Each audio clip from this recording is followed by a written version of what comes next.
Alright.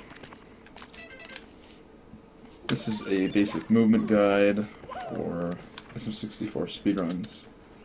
If you have never touched this game in your life and you have no idea what the buttons do, this is going to be very helpful. If you already know what you're doing, then there might still be some helpful things for you.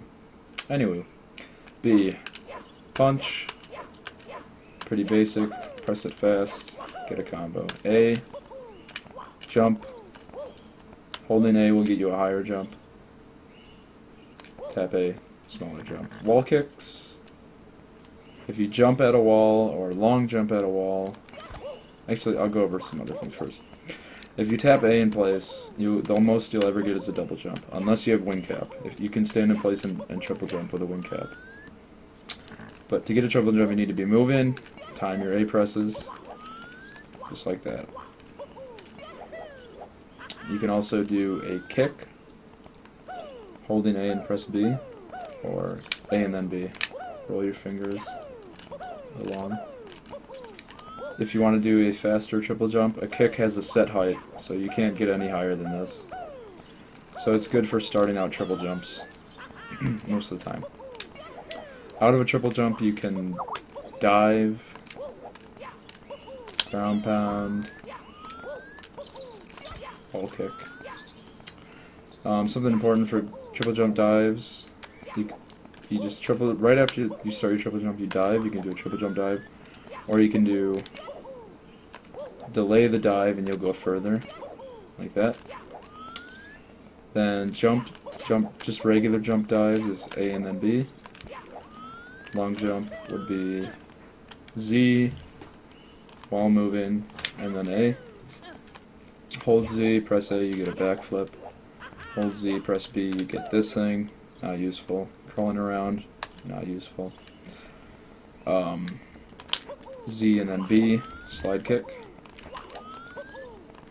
Then camera, C left, C right, C up, C back, C down, I mean. R will switch from Mario Cam to Lakitu Cam. Whenever you're watching a video regarding a strat or movement or how to do a star, always look at what camera the person's using. You can look at the bottom right, like right now I'm in Lakitu C down, Mario Cam C down, Mario Cam C normal, Mario Cam C up. You can't really tell if they're C left, it doesn't show, but you can hear the noises. Then you have speed kicks. Now what a speed kick is, if I'm just running and I press B, I'm going to do a dive. But I can do a kick if I hold neutral as soon as I land from the rollout, then hold A and kick. Like this. Alright, you have to look at the hand cam to see what's going on there. There's also many other uses for holding neutral, which means just keeping the controller still like this. When you land from a rollout, you can stop your speed like that, which is pretty bad. Or you can just hold neutral before you land. You won't slide at all, you won't go anywhere. This is especially useful for something like this. If you make a big mistake, and you want to run back, and you hold back like that, you're going to keep running backwards like a dummy. If you hold neutral before you land, you're not going anywhere, you could start running again. Another use for this would be hold neutral. Let's say you land from a rollout and you want to turn back around, or you want to get a different angle. Roll out, hold neutral, and flick to that direction. Slightly hold that direction. Instead of like running around. Then you aren't moving around as much. You can get around tighter spaces. You can also do a speed slide kick, which is as soon as you roll out, do a slide kick. I think you have a 4-frame window to do this. Next, you can also chain speed kicks, but I'm not that good at it. And it's usually a task thing, it's not really humanly viable.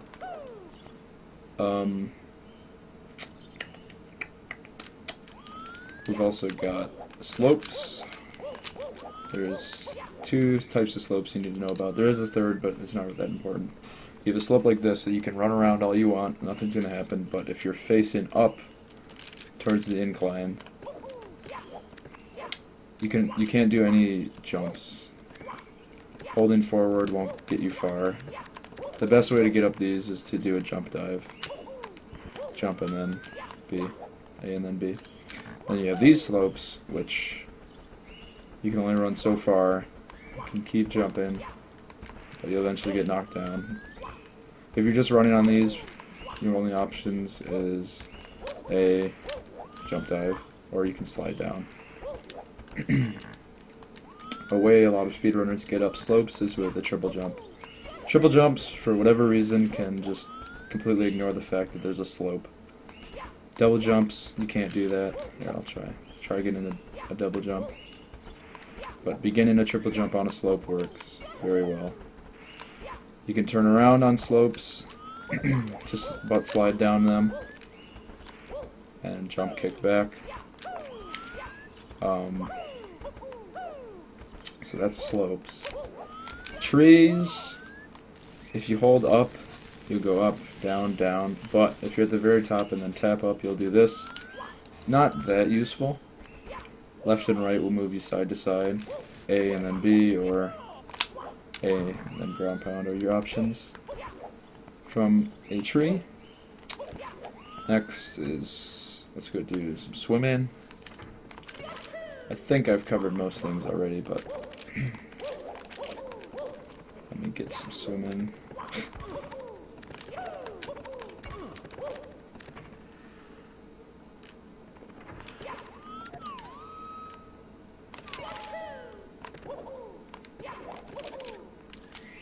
Alright.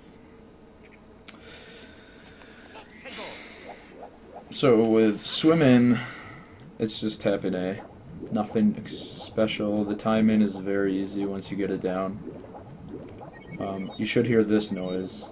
You'll know when you're doing it right when you consistently hear the swimming noise.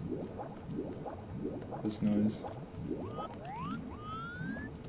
This is what it sounds like if you're not doing it right.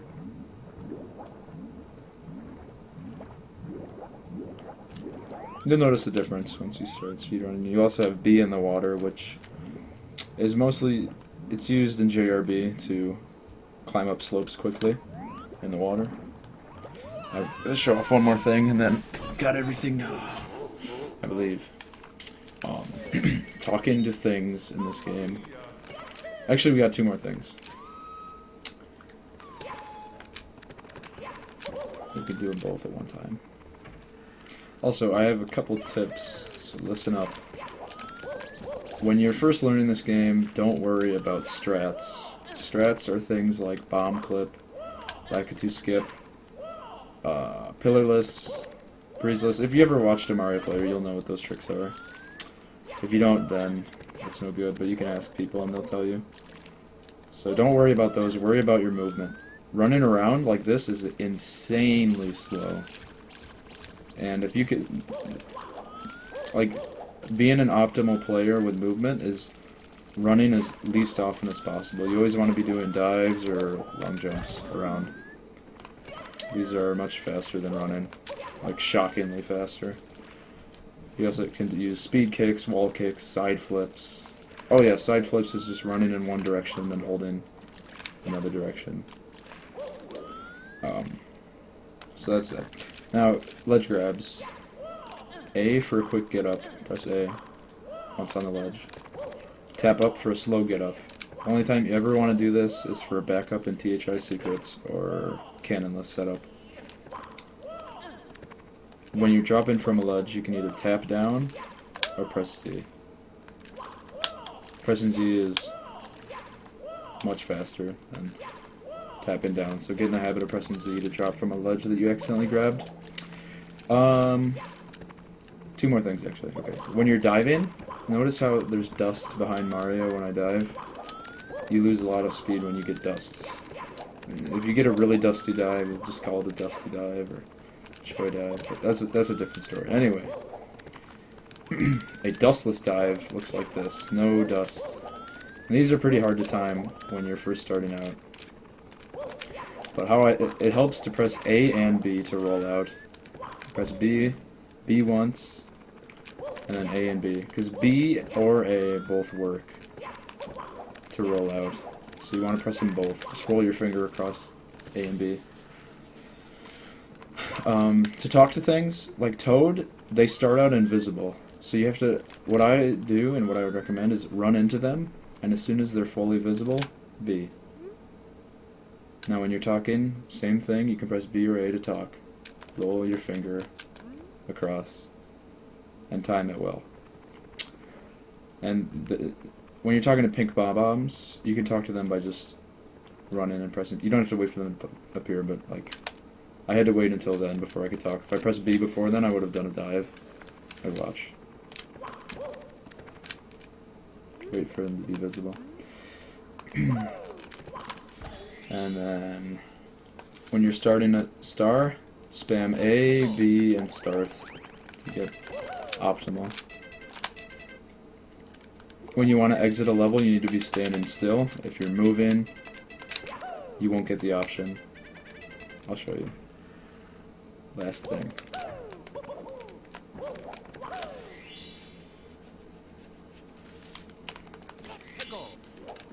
So if I'm moving, there's a lot of times in a speedrun where you want to exit a level. If you're moving around at all, you get no option. Hold neutral. Down A. Thank you for watching, and good luck out there.